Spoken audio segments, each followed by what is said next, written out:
This is Chris Kell with your Peak Fitness group posture demonstration, for our group posture testing demonstration.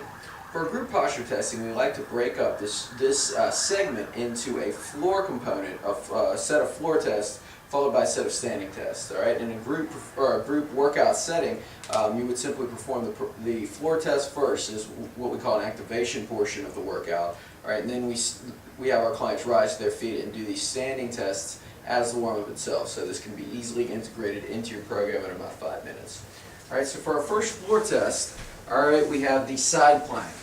All right, with the side plank, what I'm going to ask the client to do is just straighten their legs out in this position, giving them a pad or something for their elbow. They can use certainly a mat. But what I'm going to ask them to do, press into the ground, grip, tighten their abs at the bottom here before they raise up, and just hold in this position for a period of 30 seconds. Okay, what we're looking to see is whether or not they can hold here and where they're feeling that, all right? Whether they're getting it here versus the low back or anywhere else, all right? If you find that they start to droop down or rotate under, they're feeling it anywhere they shouldn't be, they're not able to hold for 30 seconds, they fail. If not, they pass. Refer to your chart for kind of what to look for. But we're going to compare side to side, all right? If the client has a major discrepancy on one side versus the other, definitely make a note of that in their program. All right, from here we have a frontal plank. All right, and once again, we're going to use something for their elbows. I'm going to instruct the client to press to the ground, tighten their abs first, keep their back flat like a table, give them basic instruction. All right, and then they're just going to raise up into this plank position and hold for a period of 30 seconds. All right, what we're looking for here is whether or not they're dipping down, whether they're coming up, or if they can remain flat like a table. I'm also asking the client, where do you feel this? Do you feel the low back versus the stomach, which is what we're looking for, or anything else? All right, so refer to the pass-fail guidelines in our test, in our chart, and move on to our next test. And for our next test, we have a leg lift. All right, for the leg lift, I'm just going to demonstrate here. You're going to utilize a dowel rod, or just something that we can place in between the middle of the distance from the base of the hip here to the top of the knee. So we're going to place it right about here. Okay, and the goal is to get the client to clear this. All right, I want their heel to be able to clear either the stick or whatever object that we use. So I'll just use this here as a demonstration. Okay, so I barely clear that. All right, and if the client does not, okay, we want to make a note of that, but we're going to give it another try. All right, we're going to bring the dowel rod or whatever it is down to right at about their knee. Okay, and again, I'm looking for whether or not they can clear it at this level. Okay, if they can, they pass. If they cannot, they fail. And I just want to look at, I want to compare side to side, make some notes if they can clear it at one or not the other, but we know that, it's either a pass or fail. All right, so moving on, we have what we call an abduction, or a hip lift test. All right, for this, I'm just going to ask the client to hug their knee to their chest hard, tighten their abs, press through their heel, and raise their hip off the ground. All right, they're going to hold here for a period of 20 seconds. While they're doing so, I'm asking them, where do they feel that? All right, are they getting this in their quad, the back of their leg? Are they getting this in their toes or their low back? All right, we're looking for them to feel this in the glute. All right, that tells us that they're activating their hips correctly. All right, if they start to cramp, or if they feel this in the quad or the hamstring or whatever, all right, they fail, and I want you to make a note of where they're feeling that. So if it is the quad on one side and the butt on the other, we know that there might be an issue there. All right, so compare one side to the other, make notes as you go up.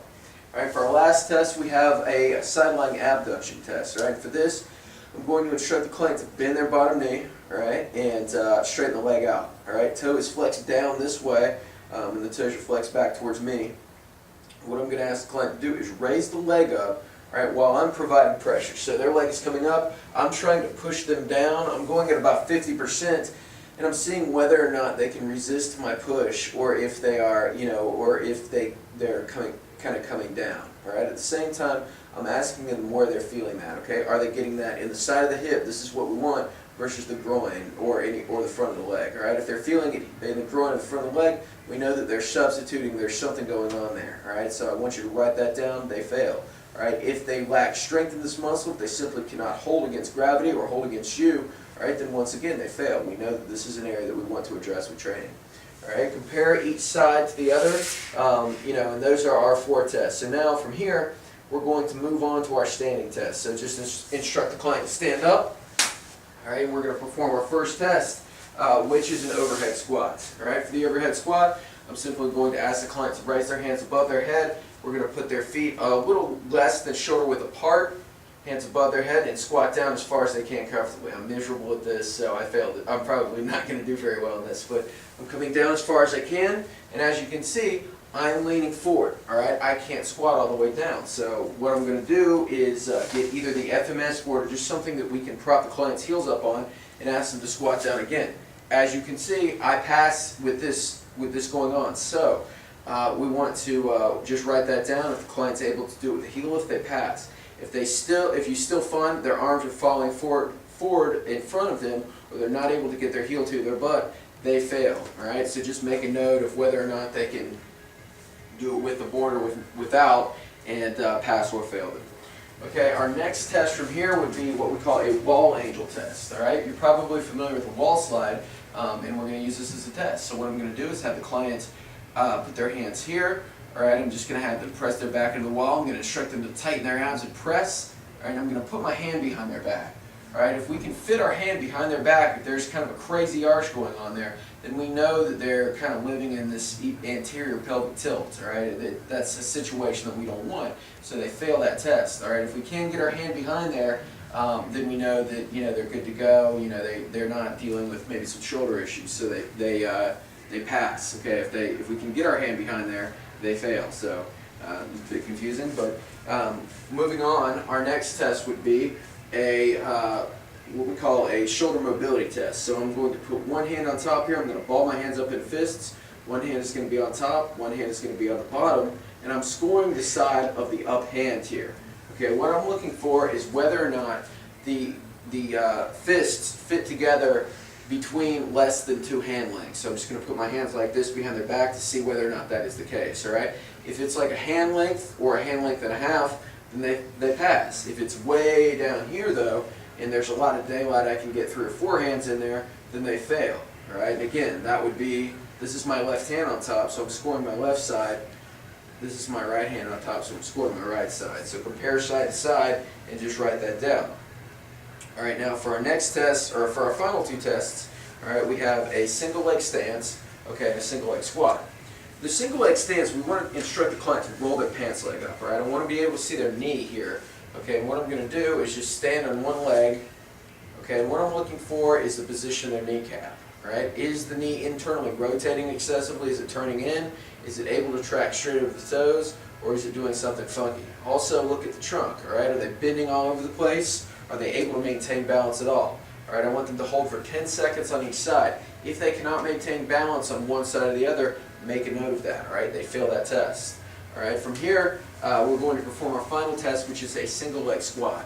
All right, with this test, what we're going to ask the client to do is simply perform 3 single leg squats. So up and down, up and down, up and down.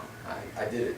Alright, what I'm looking for here is whether or not the knee is tracking over the toe as they come down, or if it's coming in excessively. It's going to look like it's collapsing in.